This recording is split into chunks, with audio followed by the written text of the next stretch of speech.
পাকিস্তানের সেনাপ্রধান কদিন আগেই বলেছিলেন যে ভারত যদি সিন্ধু নদীতে বাঁধ নির্মাণ করে তবে সেই বাঁধ 10টি মিসাইল দিয়ে উড়িয়ে দিবেন তিনি।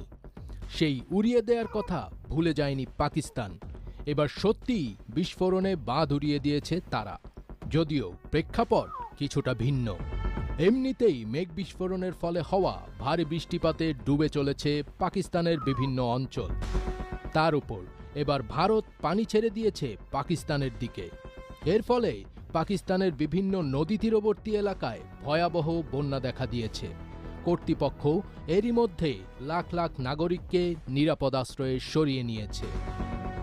পাকিস্তানের পূর্বাঞ্চলেও ভয়াবহ বন্যা পরিস্থিতি তৈরি হয়েছে।